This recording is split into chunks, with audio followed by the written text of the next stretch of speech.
It started with a simple tug. The kind of pull that changes everything. In the quiet of our suburban Chicago home, where the neighbors waved like clockwork and the lawns stayed perfectly trimmed, I gripped the edges of that oversized ceramic pot. Michael's prized ficus tree. The one he'd babied for years. Longer than our marriage even. He'd whisper to it sometimes, like it held his secrets. I just wanted to move it closer to the window for better light, nothing more. But as I heaved, the base caught on the hardwood, tipping wildly. My fingers slipped. Crash. Shards flew like accusations. Soil erupting in dark clumps. The plant sprawling limp and exposed. I knelt there, heart slamming against my ribs, staring at the mess. Oh God.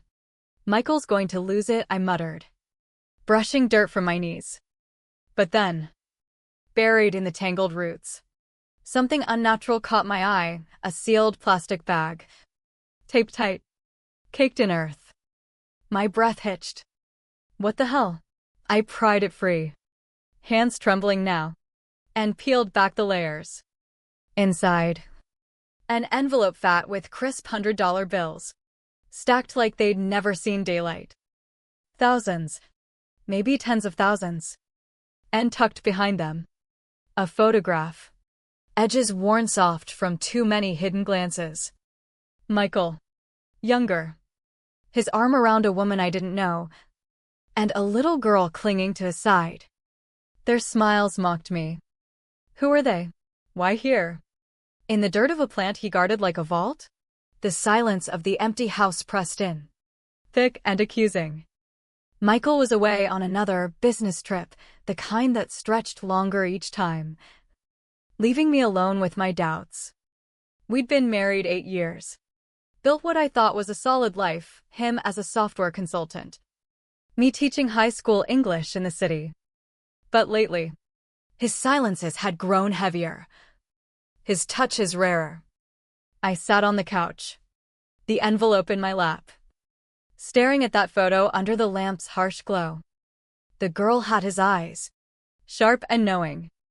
The woman, with her dark curls and soft laugh lines, leaned into him like she owned him. No names, no date stamped on the back. Just this frozen moment, buried where I'd never look. My mind raced. Emergency fund? Blackmail? Or worse, a whole other life? I slipped the photo back. But the damage was done. Trust, once cracked, doesn't mend easy. That night, sleep evaded me. The ceiling fans were mocking my spinning thoughts. What else had he hidden? The betrayal simmered low, a quiet burn building in my chest. I wouldn't confront him yet. No, I'd dig deeper. Let the hurt fuel me. Revenge starts in the shadows. After all, by morning, the ache had hardened into resolve. I couldn't unsee that family portrait. Couldn't shake the feeling I'd been a placeholder in his story. Michael's sister, Rachel, lived just a suburb over. We'd bonded over brunches and bad rom-coms. I texted her casually, coffee? House feels too quiet without Mike. She showed up with her usual energy, a bag of fresh bagels in hand, complaining about rush hour traffic on the interstate. We settled in the kitchen, steam rising from our mugs, but my eyes stayed sharp, watching for cracks in her facade. So, how's the solo life treating you? She asked, slathering cream cheese. I shrugged, stirring my coffee slowly. Gives me time to tidy up. Moved that damn ficus yesterday, nearly broke my back. She laughed. But it faltered. Oh man. Don't tell Mike. You know how he is about that thing. Sentimental value or whatever. Her words hung there. Bait I couldn't resist. Sentimental? Like, from his past? Rachel paused, mid-bite, her gaze flicking away. Yeah. Well, he's always been private. Had some rough patches back in his 20s. I leaned in, voice soft but probing. Rough how? Girlfriends? Secrets? She shifted. Uncomfortable now. Look, Emily. It's not my story. But there was this woman. It ended messy. He doesn't talk about it. Messy. The word echoed.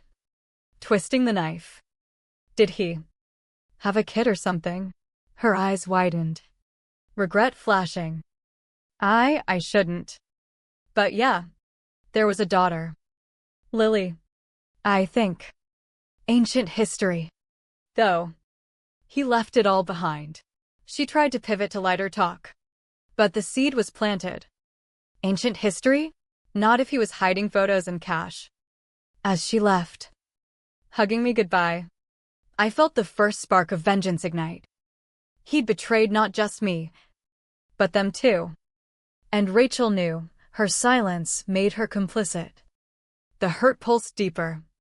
A psychological scar forming. How many lies had I swallowed? Smiling? The key came next. Like fate handing ammunition. Rummaging through his closet that afternoon, something I'd never done before. Respecting his personal space, I found it taped to the back of a drawer. Small and brass.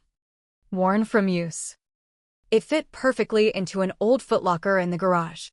The one he'd dismissed as junk from college. Dust billowed as I lifted the lid, revealing a fireproof safe inside.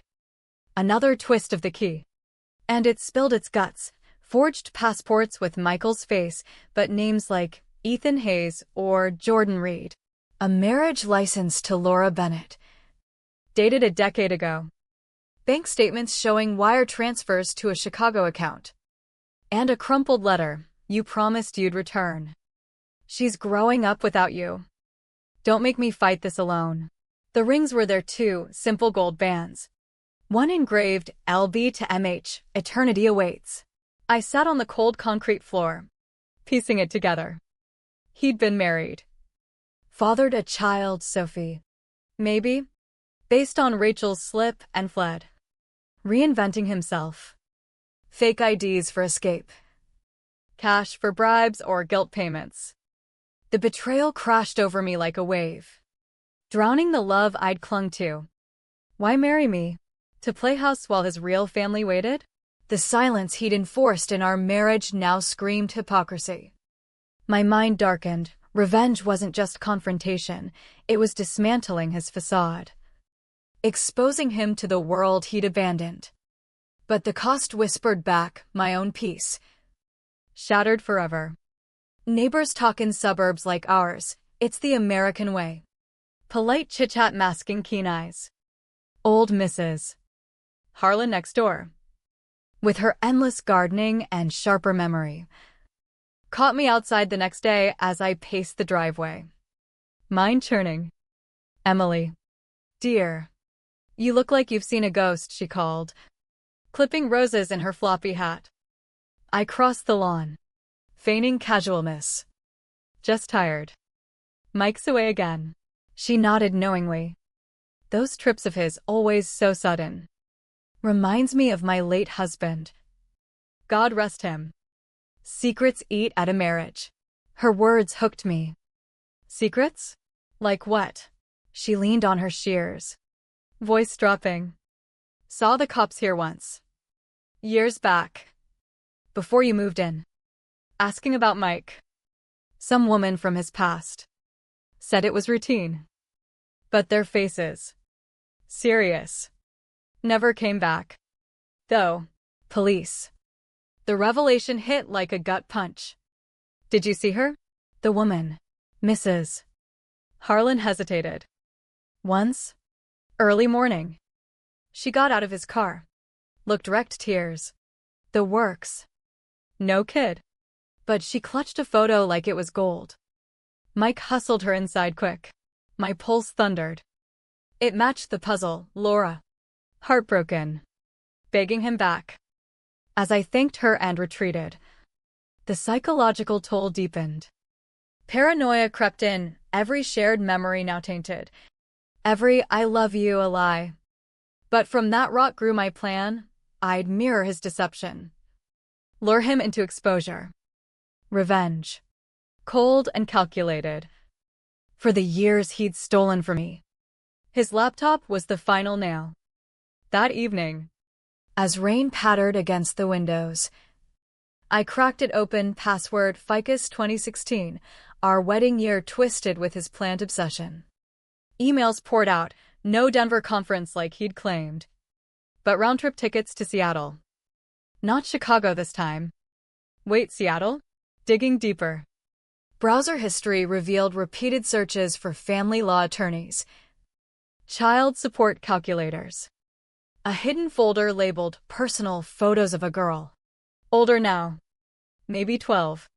At school plays. Soccer games. Sophie. With his smile. And messages to Laura, I'll make it right.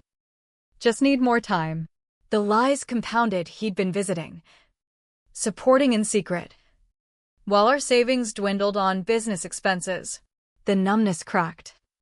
Rage boiling up. How dare he play devoted husband here? Absent father there? The emotional wreckage hit full force. My infertility struggles. The therapy sessions he'd skipped. All while he had a daughter hidden away. I printed it all. Stashed the evidence. Vengeance crystallized. I wouldn't just leave. I'd ruin him. Contact Laura. Alert authorities to the forgeries. But the price loomed. My soul, scarred by hatred. He arrived home the next afternoon, suitcase thumping like a guilty heartbeat. I waited in the living room. The ficus repositioned mockingly by the door. Emily? Honey? His voice, warm as ever. Grated. He rounded the corner, smile fading as he saw the spread on the coffee table. Cash. Photo. Passports. Printouts. What? How? I rose slowly, voice a whisper laced with steel. The plant told me everything. Michael. Or should I say Ethan? Jordan.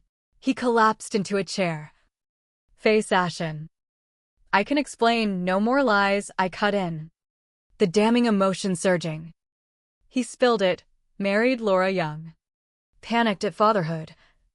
Faked identities to vanish. Started over with me. But guilt pulled him back. Secret visits. Payments. I love you, Emily. This was to protect us. Protect? The word ignited the explosion. You protected nothing but your cowardice. I screamed. Years of silenced doubts erupting. You let me grieve childless while you played daddy elsewhere. He begged. Tears streaming. But I was done. I handed him a folder, copies sent to Laura, his boss. Even the FBI tip line for identity fraud. Leave. Or I'll make sure Sophie knows her father's a fraud. He staggered out. Broken. As the door shut, freedom washed over me. But so did the void. Revenge tasted bitter. The thrill faded, leaving only echoes of pain. The ficus watched silently. A reminder, some roots, once severed, poison everything they touch.